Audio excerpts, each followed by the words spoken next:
ओम वंदे गौ मातरम। मित्रों, श्री कृष्ण गोविंद हरे मुरारी, हे नाथ नारायण वासुदेवाय। जय श्री कृष्ण। मित्रों, हम वर्तमान समय में ब्रह्मलीन संत श्री डोंगरे जी महाराज द्वारा रचित ग्रंथ श्रीमद् भागवत रहस्य का पठन कर रहे हैं। मित्रों, हमने अभी तक ईश्वर के स्वरूप सत्य चित्त आनंद यानी कि सच्चिदानंद स्वरूप का वर्णन देखा और ईश्वर के दर्शन के जो 3 प्रकार हैं वो भी देखे।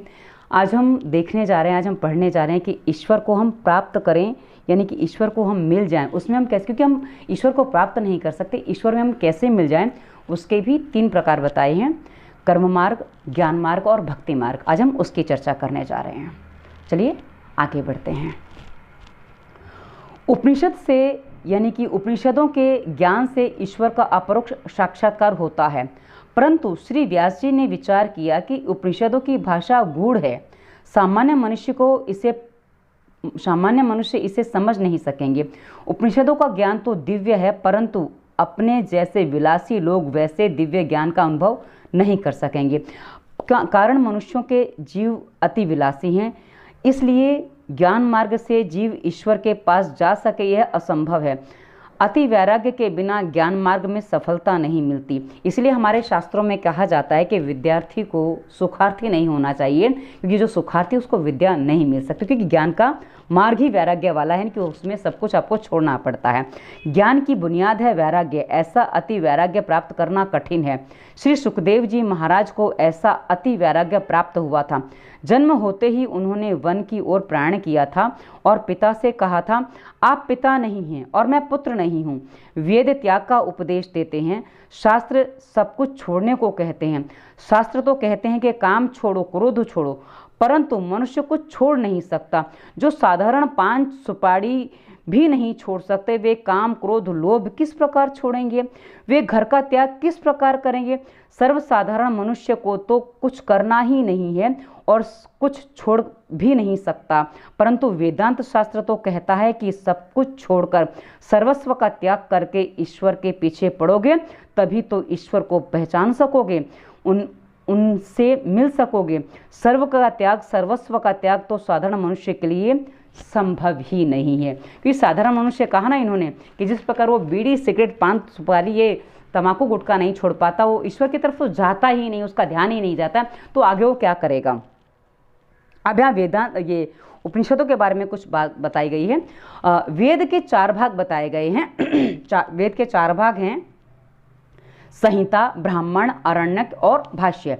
वेदों की समाप्ति उपनिषदों से होती, इस बात को जरा ध्यान से सुन लेंगे तो आपको स्पष्ट हो जाएगा। वेदों की समाप्ति उपनिषदों से होती है, अतः उसे वेदांत भी कहते हैं, क्योंकि उपनिषदों को वेदांत भी कहा जाता है। आरण्यक में उपनिषद वाला भाग आता है। जिन ग्रंथों का चिंतन ऋषि करते हैं उन्हें आरण्यक कहते हैं।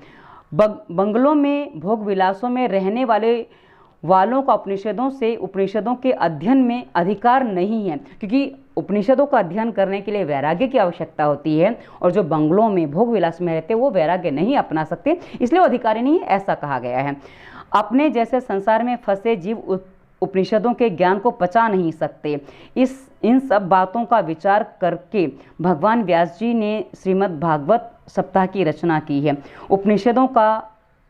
उपनिषदों का बताया मार्ग अपने जैसों के लिए सुलभ नहीं है। उपनिषदों का तात्पर्य त्याग में है। मित्रों, कई बार मेरे वीडियो पर भी कुछ लोग कमेंट करते हैं कि आप जो बता रहे तो पॉसिबल ही नहीं है, कलर थेरेपी से बुखार उतर जाए पॉसिबल ही नहीं है, क्योंकि उन्होंने उस चीज़ को देखा ही नहीं, समझा ही नहीं है। पर जब आप उस चीज़ को करते हो तो पता चलता है कि सच्चाई क्या है। तो वैसे ही यहाँ भी है, तो आप इस बात को समझ सकते हैं। जो 5 सुपारी चाय नहीं छोड़ सकते और 2-4 घंटे कथा में बैठे तो नस्वार यानी कि छींकणी बोलेंगे तो गुजराती में वो जो नाक से सूखी जाती है ना, उसको छींकणी गुजराती में कहते। तो कुछ चूरा जैसा होता है, तम्बाकू का चूरा होता है, भुनी हुई तम्बाकू का, उसको नाक से खींचते हैं। कुछ लोग उसमें छींकें आ जाती हैं, तो पर किसी को उसकी आदत होती है छींकणी की।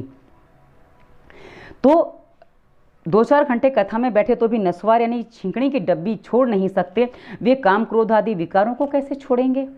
जो काम सुख का उपभोग करते हैं वे योगाभ्यास नहीं कर सकेंगे। भोगी यदि योगी होगा होने जाएगा तो वह रोगी हो जाएगा, क्योंकि भोग के साथ योग संभव नहीं। क्योंकि आप यदि सोचें कि आप नॉनवेज भी खाते रहें, मसाले भी खाते रहें, आप प्राणायाम भी करते रहें, तो वो जो है ना क्या होता है, जब आप प्राणायाम आदि करते हैं, योग करते हैं, तो उसमें क्या होता है, आपके अंदर से जो आपकी मानसिकता बनने लग जाती है कि भाई आप गलत चीज़ें छोड़ने की स्थिति में आ जाते हैं, लेकिन आपका मन नहीं भोग छोड़ने को कर रहा है, तो फिर वो कई बार गड़बड़ कर देता है। इसलिए ऐसा कहा गया। ज्ञान मार्ग में जिसका पतन होता है वह नास्तिक होता है, योग मार्ग में जिसका पतन होता है वह रोगी बनता है, और भक्ति मार्ग में जिसका पतन होता है वह आसक्त हो जाता है। कलयुगी मनुष्य योगाभ्यास नहीं कर सकता। इस भागवत शास्त्र की रचना कलयुग में के जीवों के उद्धार के लिए की गई है। श्रीमद् भागवत में एक नवीन मार्गदर्शन कराया गया है। हम घर बार और धंधा नहीं छोड़ सकते हैं। ऐसा कहने वालों को भागवत शास्त्र कहता है कि निराश न होना, सब कुछ छोड़कर जंगल में जाने की आवश्यकता नहीं है। केवल जंगल में जाने से ही आनंद मिलता है ऐसा नहीं है। जीव जब सब प्रकार की प्रवृत्ति छोड़कर निवृत्ति में बैठता है, तब भी मन में प्रवृत्ति में विचार आते हैं। आपने देखा होगा, आप सब कुछ छोड़ दो, सोचना बंद करने का प्रयास करो तो आपको नींद आ जाती है, क्योंकि मनुष्य के मस्तिष्क को दो ही काम आते हैं, सोचना या सोना। तीसरा काम उसको आता नहीं, क्योंकि हमने सिखाया नहीं है। हमने अपने मस्तिष्क को, अपने मन को ध्यान करना सिखाया नहीं है, इसलिए यहाँ ये बात कही गई कि वो कर नहीं पाता है। श्री भागवत शास्त्र का आदर्श दिव्य है। गोपियों ने घर नहीं छोड़ा। गोपियाँ घर का काम करती थी, उन्होंने स्वधर्म का त्याग नहीं किया, वे वन में नहीं गई, फिर भी वे श्री कृष्ण को प्राप्त कर सकीं। श्री भागवत शास्त्र ऐसा मार्गदर्शन कराता है कि योगी को जो आनंद समाधि में मिलता है, वही आनंद आप अपने घर में रहते हुए भी प्राप्त कर सकते हैं। घर में रहकर भी आप प्रभु को प्रसन्न कर सकते हैं, प्राप्त कर सकते हैं, परंतु आपका प्रत्येक व्यवहार भक्तिमय हो जाना चाहिए। गोपियों का प्रत्येक व्यवहार ही भक्तिमय बना रहता था। घर में कर श्री भगवान का दर्शन हो सकता है। गोपियों को घर में ही परमात्मा के दर्शन हुआ है। गोपियाँ यही मानती थीं कि जहाँ हम जाते हैं हमारा श्री कृष्ण भी हमारे साथ है। व्रज में ऐसी ही गोपियों के दर्शन करके उद्धव जी का ज्ञान गर्व उतर गया था। गोपियों के सत्संग में के बाद उद्धव जी कहने लगे, वंदे नंद व्रज स्त्रीणाम पादरेणु अभीक्षणशः हरिकथा तासाम हरिकथा उद्गीतम पुनाति भुवनत्रयम। मुझे संस्कृत ठीक से पढ़नी नहीं आती है मित्रों। बात कुछ ऐसी है कि एक जो इनके उद्धव जी की जो बात कही गई है ना, इनको दूसरे शब्दों में गांव की चलन भाषा में ऊधो भी कहा जाता है। ऊधो संदेशों मेरो गोपिन तय कहियो, उन एक कविता ऐसी नंद वहाँ मिलती है मथुरा में, वहाँ की ब्रज भाषा में। मित्रों वो संदेश लेके श्री कृष्ण का जाते हैं, क्योंकि वो श्री कृष्ण जो हैं वो गोपियों के बारे में चिंतित होते हैं, परेशान होते हैं कि मुझे याद करके वो परेशान होंगी। तो उद्धव जी कहते हैं कि तुम चिंता मत करो, मैं वहाँ जाके अपने ज्ञान से उन्हें समझा दूँगा। लेकिन जब वो ब्रज में पहुँचते हैं तो ब्रज की जो गोपियाँ होती हैं उनकी जो भक्ति वो देखती हैं, उस भक्ति को जब देख के वो कहते हैं कि मेरा ज्ञान तो इसके आगे कुछ भी नहीं है। उनका ज्ञान गर्व वहाँ खंडित हो जाता है, क्योंकि गोपियाँ जो आभास करती हैं वो क्या है, नंद बाबा के ब्रज में रहने वाली इन गोपियों की चरणरज को मैं बारंबार प्रणाम करती, जो हमने संस्कृत में पढ़ा ना उसका अर्थ है, और इसे मस्तक पर चढ़ाता हूँ। अरे इन गोपियों ने तो भगवान श्री कृष्ण की लीला कथाओं के संबंध में जो गुणगान किए हैं, वे तो तीनों लोकों को पवित्र कर रहे हैं और सदा पवित्र करते रहेंगे। क्योंकि ईश्वर की वाणी है, आपने भी भगवत गीता को पढ़ा हो, सुना हो, तो वहाँ उन्होंने कहा है कि आप जिस रूप में मुझे पूजोगे या चाहोगे, मैं उस रूप में आपको मिलूँगा। आप जिस रूप में चाहो, आप चाहे तो कुछ गलत रूप में भी देख सकते हो, अच्छे रूप में भी देख सकते हो, उन्होंने कहा है। गोपियाँ सब में श्री भगवान को ही निहारती हैं। वे कहती हैं, इस वृक्ष में, लता में, फूलों में, फल में मुझे मेरा प्रभु दिखता है। मेरा श्री कृष्ण तो मुझे छोड़कर जाता ही नहीं। गोपियों को घर में ही श्री परमात्मा का साक्षात्कार हुआ है। श्री भगवत में कहा गया है कि घर में रहो, अपने व्यवहार करो, फिर भी परमात्मा को प्राप्त कर सकोगे। घर में रहना पाप नहीं है, परंतु घर को मन में रखना पाप है।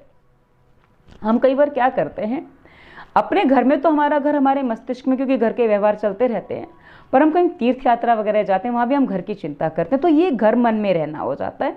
तो यहाँ ये कहा गया कि घर को अपने मन में मत रखो। आप घर में रहोगे, क्योंकि आप जहाँ भी रहोगे, आप चार दीवारी बना के रहे तो कोई भी है वो घर हो जाता है, तो आप घर में रहो चलेगा, पर घर को अपने मस्तिष्क में मत रखो। उसका वर्णन यहाँ पे ऐसे मिलता है। घर को मन में रखना पाप है। सबको साधु होने की आवश्यकता नहीं है। यदि आप सब संन्यास ले लेंगे तो साधु सन्यासियों का स्वागत कौन करेगा, उनका सम्मान कौन करेगा। गोपियों की प्रेम लक्षणा भक्ति ऐसी दिव्य है कि उनको घर में रहते हुए भी श्री कृष्ण प्रभु की प्राप्ति हुई है, श्री कृष्ण स्वरूप बनी है। इस प्रकार श्री कृष्ण को जिसका मन मिलेगा वह श्री कृष्ण रूप हो जाएगा। ऐसा अलौकिक भक्ति मार्ग का भगवान व्यास नारायण इस भागवत शास्त्र में वर्णन करेंगे और इसी भक्ति द्वारा परमात्मा का साक्षात्कार होगा। श्रीमद् भागवत आपके प्रत्येक व्यवहार को भी भक्ति में बना देगा। भागवत व्यवहार और परमार्थ का समन्वय कर देगा। आपको घर में भी वही आनंद देगा जो आनंद योगी वन में बैठकर भोगते हैं। योगी समाधि में जैसा आनंद पाते हैं वैसा आनंद गृहस्थ को भी प्राप्त हो सके, इसलिए भागवत शास्त्र की रचना की गई है। संसार में विषय सुखों के प्रति वैराग्य हो और प्रभु के प्रति प्रेम जागे, यही भगवान की कथा लीलाओं का उद्देश्य है। भागवत अर्थात भगवान को मिलने मिलाने का साधन, संतों का आश्रय लेने वाला संत बनता है। भगवान भागवत का आश्रय लेने वाला भगवान होता है। भक्ति केवल मंदिरों में नहीं अपितु जहाँ बैठ जाओ वहाँ हो सकती है। इस भक्ति के लिए कोई देश, स्थान, काल, समय की आवश्यकता नहीं है। भक्ति तो 24 घंटे करनी है। भक्ति में काल, समय और भोग का काल या समय ऐसा जो भेद रखता है वह भक्ति नहीं कर सकता है। भक्ति सतत करो, निरंतर करो, 24 घंटे ब्रह्म संबंध बनाए रखो, हमेशा ध्यान रखो, सदा सावधान रहो कि माया के साथ संबंध ना हो जाए। मित्रों, इसको एक दूसरे तरीके से समझेंगे। आपने एक पंक्ति सुनी होगी कि सांस सांस सिमरन करो और जतन कछु नहीं। ये जो हर पल भक्ति करने का तात्पर्य क्या है कि अपनी हर सांस में आप जो काम करते हो, आप भोजन बनाते हो, तो ये मत सोचो कि मैं अपने लिए, अपने परिवार के लिए भोजन बना रहा हूँ, कि आप ईश्वर को परिवार में भी देख सकते हो, क्योंकि हर किसी में ईश्वर है। जैसा कि कहा ना कि रावण में भी हनुमान जी ने अपने प्रभु और स्वामी को देख लिया था। इसको हमने पिछले अंक में वर्णन किया था, जहाँ दर्शन बताया था। तो आप वो भी होता है। तो आप जब भोजन बना रहे हैं तो आप ईश्वर के लिए भोजन बना रहे हैं, आपने ईश्वर को भोजन परोसा है, भले आप किसी को भी परोस रहे हैं। आप झाड़ू लगा रहे हैं तो घर की सफाई करते करते मैं अपना आंगन बुहा रही हूँ, ईश्वर का काम है। मतलब वो जो एक भक्ति जो होती है ना, वो आपके हर कर्म में बस जाती है, और उस हर समय आपके हर सांस के साथ जब ईश्वर का नाम आ जाता है तो वो ईश्वरमय हो जाता है। इसका मतलब तात्पर्य कहने का ये है। जब वसुदेव जी ने श्री कृष्ण को मस्तक पर पधराया, यानी कि वो जब जमुना पार करके ले जा रहे थे, उनका ब्रह्म संबंध हुआ, जिससे उनके हाथ पैर की बेड़ियां छूट गईं। परंतु योग माया को लेकर जब वापस पहुंचे तो बंधन में पड़ गए। वसुदेव जी का ब्रह्म संबंध तो हुआ, परंतु वे इसको टिकाए न रख सके। ब्रह्म संबंध को टिकाए रखना चाहिए, ईश्वर का स्मरण छोड़ना नहीं चाहिए। वैष्णव भक्त भगवान के साथ खिलते हैं। जीव जो क्रिया करता है, जब वह सब ईश्वर के लिए करता है तो उसकी प्रत्येक क्रिया भक्ति बन जाती है। भक्ति का विशेष संबंध मन के साथ है, और जिससे भक्ति मन से नहीं होती उसे तन से सेवा करने की ज़रूरत है। मानसिक सेवा श्रेष्ठ है। साधु संत तो मानसिक सेवा में तन्मय रहते हैं। यदि ऐसी सेवा तन्मयता से हो जाए तो जीव कृतार्थ होता है। भक्ति मार्ग की आचार्य गोपियां हैं, उनका आदर्श मन और आँखों से के सामने रखो। ज्ञान मार्ग से, योग मार्ग से जिस ईश्वर के आनंद का अनुभव होता है, उसी आनंद का अनुभव इस भक्ति से सहज प्राप्त होता है। ज्ञानी योगियों को जो ब्रह्मानंद प्राप्त होता है, वही इस साधारण जीवात्मा को भी प्राप्त हो। ऐसे उद्देश्य श्री भागवत की रचना की गई है। इसमें तो भगवान का स्वरूप बताया है, भगवान कैसे हैं।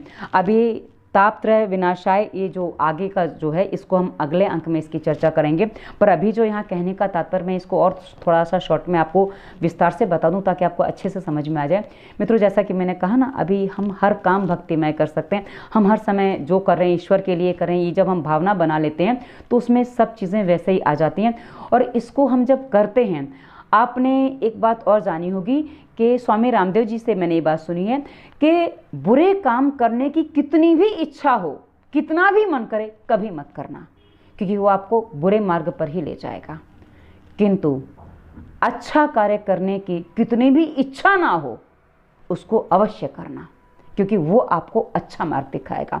इसलिए यदि आपको लगता है कि भाई आप लगातार ईश्वर का जाप नहीं कर पा रहे, तो अच्छे लोगों की सेवा करो, अच्छा साहित्य पढ़ो, अच्छे लोगों के साथ में रहो। इससे क्या, अच्छी बातें बार बार सुनोगे तो भी वो चीज़ आरंभ हो जाती है, क्योंकि आप जैसी संगत बैठेंगे वैसा फल आपको मिलेगा। कहा ना, कदली सीप भुजंग मुख स्वाति एक गुण तीन, जैसी संगत बैठी हो तैसो फल दीन। मतलब एक स्वाति यानी कि स्वाति नक्षत्र की एक बूंद जो पानी की आती हो, जिसके साथ बैठती, यानी कि सीप भुजंग के यानी कि सर्प के मुख में जाएगी तो विष बन जाएगी, वहीं सीप के मुख में जाके गिरेगी तो मोती बन जाएगी। तो ये सीधी सी बात है मित्रों। इसलिए संगत सही करो ताकि आपके भीतर से कुछ चीज़ें अपने आप सही हो जाए। और मित्रों, मैं आपको वही बताती हूँ जो अपने जीवन में मैंने उतारा है, क्योंकि मेरा उपदेश देना कर्तव्य नहीं है, मैं जो करती हूँ वही बताती हूँ।